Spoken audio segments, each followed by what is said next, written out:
Discretion is advised. On November 4th, 2014, two experienced cave divers prepared for what should have been a routine exploration of the system's deeper reaches. Their equipment reflected serious intent. Dive propulsion vehicles mounted and ready, main breathing tanks configured in side mount position, and additional stage bottles clipped to their gear to extend their underwater endurance. Their destination, Jackson Blue Spring in Florida. The Golden Line starting from the cave entrance was a crucial navigation cord that would guide them in through the underwater maze and safely back out to daylight. Florida's cave diving community had established this system over decades of exploration. Gold-colored rope marking the main passages, white lines indicating explored side tunnels that deliberately remain disconnected from the primary route. The logic was survival. Divers emerging in reduced visibility would follow gold to safety, avoiding the confusion that could prove fatal in the underground darkness. Their dive propulsion vehicles hummed to life as they descended into Jackson Blue's crystalline waters. The scooters, essential tools for covering the vast distances required in serious cave exploration, pulled them effortlessly through passages that would exhaust swimmers relying on the fins alone. Each diver carried substantial equipment loads, primary breathing gas supplies, backup tanks, lights, and the various tools required for safe penetration into Florida's most challenging underwater environments. The Golden Line unspooled ahead of them as they navigated deeper into the system. At 2,300 feet, 701 meters from the entrance, they reached a section known to local divers as the Trash Room. Here, the cave's architecture created a critical decision point. The main passage, marked by its reliable gold line, executed a sharp left turn. Directly ahead, an alternative route continued straight. The Rabbit Hole Bypass. This passage represented one of Jackson Blue's more technical challenges. Rarely used and absent from most cave maps, it required advanced skills that separated casual cave divers from those willing to tackle Florida's most demanding systems. The bypass was known for its restricted dimensions and propensity for silting, conditions that could trap unprepared divers in zero-visibility emergencies. During their return journey, the two divers approached this junction with their attention focused on navigation and gas management. Cave diving demanded constant awareness of breathing supply consumption, exit routes, and the Golden Line that represented their lifeline to the surface. However, the combination of scooter operation, equipment management, and the subtle transition from main passage to side tunnel created a moment of confusion. They missed the sharp left turn. Instead of following the Gold Line's predetermined route, they continued straight into the Rabbit Hole Bypass without realizing they had made an unplanned jump. The initial section of this alternative passage closely resembled the main cave, wide enough for comfortable scooter operation and clear enough for normal navigation. Nothing in the environment immediately signaled their error. The deception continued as they progressed deeper into the bypass. Their scooters maintained steady progress, and the passage dimensions remained manageable. Each diver carried 4 tanks total, 2 primary breathing gas supplies in side mount configuration, plus 2 stage bottles, creating significant bulk that required careful maneuvering through tighter sections. The rabbit hole's true character revealed itself gradually. The passage began to constrict, limestone walls pressing closer together until the dimensions challenged their heavily loaded configuration. Their scooters, designed for open water efficiency, became liabilities in the increasingly cramped environment. The sediment layers that had settled over decades of minimal traffic waited to be disturbed. When they reached the critical restriction, physics and geology conspired against them.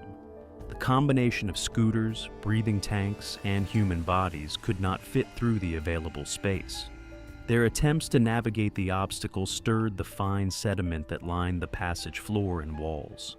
Within moments, the clear water transformed into an opaque cloud that eliminated all visibility. The lead diver found himself trapped in a nightmare scenario, familiar to cave diving accident reports. Zero visibility surrounded him, while he remained tangled with equipment in a passage too small for easy maneuvering. His breathing gas supplies continued their steady countdown toward emergency levels. The restriction that had created the silt cloud now prevented retreat with his full equipment load. His partner, positioned slightly behind in the passage, managed to extract himself from the silted environment. With visibility restored in the clearer water of the main passage, he could assess their situation objectively. The lead diver remained trapped in conditions that prevented immediate self-rescue. Time and breathing gas were becoming critical factors. The second diver made the decision that cave diving protocols demanded in such circumstances. He returned to the main line, confirming his navigation back to the gold-colored rope that marked the safe route to the surface. His exit became a race against time, not for his own survival, but to organize rescue resources for his trapped partner. Underground, the lead diver waited as the disturbed sediment gradually settled. Cave environments possessed their own temporal rhythms, and the fine particles that had created his zero-visibility prison slowly drifted back toward the passage floor. As clarity returned incrementally, he could begin the delicate process of extricating himself from the restriction. The visibility improvement allowed careful movement. He worked his way backward through the rabbit hole bypass until he could locate the main passage and its reassuring gold line. However, his breathing gas calculations painted a concerning picture. The extended time spent dealing with the emergency had consumed supplies at rates beyond his original planning. Cave divers plan for such contingencies through community cooperation and established safety practices. He knew of a breathing gas cache placed by another diver along the main route, an emergency supply positioned specifically for situations where planned gas management encountered unexpected circumstances. He located the safety bottle and incorporated it into his exit plan. The additional breathing gas provided the margin needed for safe exit, but his situation remained precarious enough to warrant assistance. As he approached the cavern zone, where natural light began to penetrate the underwater environment, he encountered Ed Sorensen, a renowned cave diving rescue specialist who had responded to the emergency call. Sorensen's presence transformed a potentially fatal situation into a managed emergency. His expertise in cave rescue operations and intimate knowledge of Jackson Blue's passages provided additional safety margin for the final phase of the exit. Together, they navigated toward the surface as the second diver, having successfully summoned help, returned to provide additional assistance. The three divers emerged from Jackson Blue Spring without further incident. Their survival depended on the community practices, emergency protocols, and individual skills that distinguish technical cave diving from recreational underwater activities. The rabbit hole bypass had claimed no lives that day, but it had delivered a harsh reminder of the precision required for safe exploration of Florida's underwater cave systems. On Saturday, December 14, 2024, the exploration team assembled at the entrance to the Buonofontano cave system near Bergamo, Italy, in the pre-dawn hours. 9 experienced cave explorers, led by 32-year-old speleologist Ottavia Piana, prepared for what should have been a routine mapping expedition into the uncharted sections of the vast limestone network. The Buonofontano system was already well documented across 19 kilometers, 11.8 miles, of mapped passages, but countless unexplored chambers and tunnels beckon beyond the known limits. Piana, despite having been rescued from this same cave system just 17 months earlier after breaking her leg, remained undeterred in her passion for underground exploration. The team descended through the familiar entrance passages and made their way toward the unexplored sections. The cave's temperature held steady at 10 degrees Celsius, 50 degrees Fahrenheit, requiring careful attention to hypothermia prevention during extended underground stays. 4 kilometers, 2.5 miles from the surface, the team reached the boundary between charted and uncharted territory. Here, the passages narrowed dramatically, twisting through limestone formations that had remained untouched by human exploration. Progress was methodical.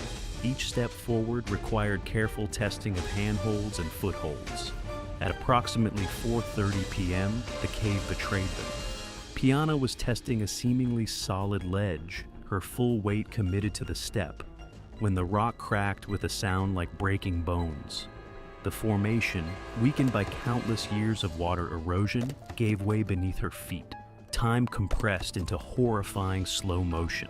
Her teammates watched helplessly as she clawed desperately at the crumbling rock face, fingernails scraping uselessly against stone as gravity claimed her. She plummeted 5 meters, 16.4 feet, through absolute blackness, her body rotating helplessly before slamming into the jagged limestone floor below. The impact resonated through the cave like a gunshot, the sickening sound of an impact, followed by the wet sound of a body settling into unnatural stillness and silence. Her teammates scrambled to establish an anchor. The first rescuer rappelled down. As he did, he could hear low moans of agony and despair. The scene below was a nightmare. Piana lay crumpled against the chamber wall. Her left knee was twisted completely wrong, the joint swollen to twice its normal size and bent at an impossible angle. When she tried to speak, her words came out as unintelligible mumbles through what appeared to be multiple facial fractures. Her eyes, when they occasionally focused, held the glassy look of severe trauma and impending shock. All they could understand her saying was, "Never again, never again." The remaining team members stared at each other in the weak glow of their headlamps, the magnitude of their situation crushing down like the tons of rock above them. 4 kilometers of unmapped, treacherous cave passages separated them from the surface. No cell phone signal could penetrate the limestone barrier. Radio calls dissolved into static. Panic began to set in. Time was bleeding away as surely as Piana was bleeding into the cave floor. Every minute of delay decreased her chances of survival, yet any attempt to move her could prove fatal. The team leader made the agonizing decision. The strongest one would make a desperate solo run to the surface, abandoning Piana with minimal medical support in a race against time and hypothermia. At 5:45 p.m., he began the nightmarish journey through 4 kilometers of unmapped passages, crawling, climbing, and scrambling through darkness with only the knowledge that seconds could mean the difference between rescue and recovery of a body. He reached the surface at 8:20 p.m., stumbling from the cave entrance. The Italian National Alpine and Speleological Rescue Corps, CNSS, received the emergency call as darkness settled over the Bergamo Hills. The caller's voice breaking with exhaustion and desperation as he tried to convey the gravity of the situation 4 kilometers underground. Chaos erupted at the CNSS command center.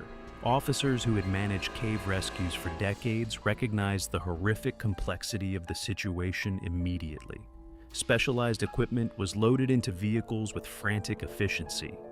Cave rescue stretchers, medical supplies rated for extended underground operations, rope systems, and communication equipment. All while knowing that every minute of preparation was another minute that Piana lay bleeding in the darkness below. The first rescue teams reached Piana's location at 8 a.m. the next day, December 15th. Nearly 16 hours after the accident.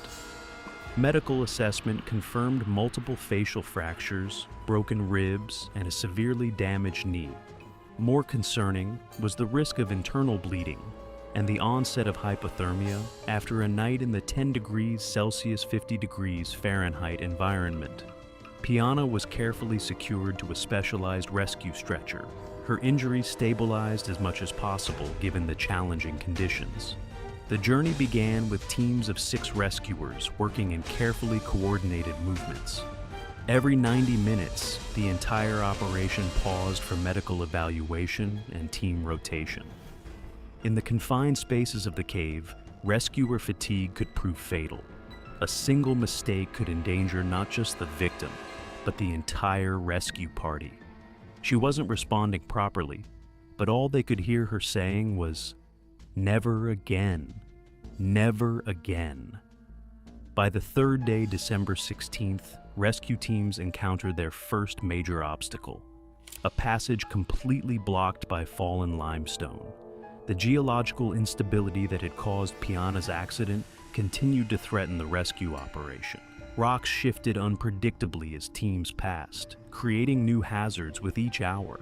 Rescue coordinators made the difficult decision to use small explosive charges to clear the blocked passage. Each blast was carefully calculated, enough force to move the obstructing rocks without destabilizing the surrounding formations. The cleared passage revealed new challenges. Water seepage had created slick surfaces that made footing treacherous.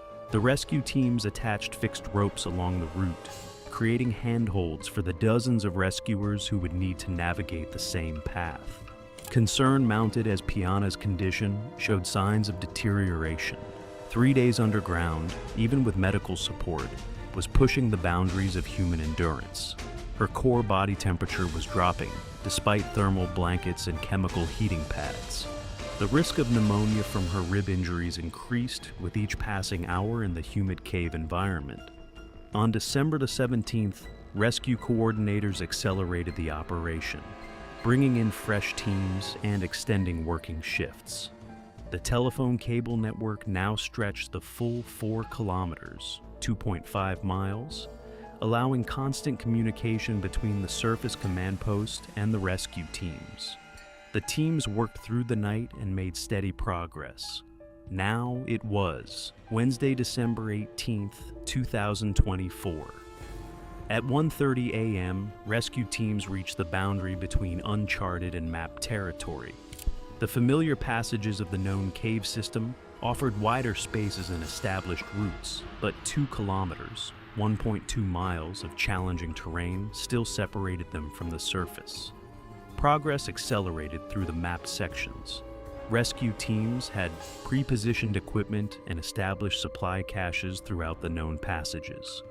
The stretcher moved more quickly through chambers where every obstacle had been documented and planned for. At 6 a.m., 12 hours ahead of the most optimistic projections, rescue teams emerged from the cave entrance carrying Piana into the dawn light. She had traveled 4 kilometers, 2.5 miles, through unmapped underground passages over 4 days, supported by 159 volunteers who had worked around the clock in some of the most challenging rescue conditions imaginable. Piana was immediately transported to a regional hospital for treatment of her multiple fractures. Medical evaluation confirmed the severity of injuries that had been treated for 4 days in the challenging cave environment. Multiple rib fractures and extensive knee damage. After treatment, she started speaking slowly. Her first sentence was that she would never enter a cave again. The rescue operation had consumed 96 hours of continuous effort, involved 159 specialized volunteers, and required the establishment of 4 kilometers, 2.5 miles, of communication cables through previously unexplored cave passages. The operation stood as one of the most technically challenging cave rescues in recent European history. For Piana, thanks for watching the video. Please subscribe and like this video.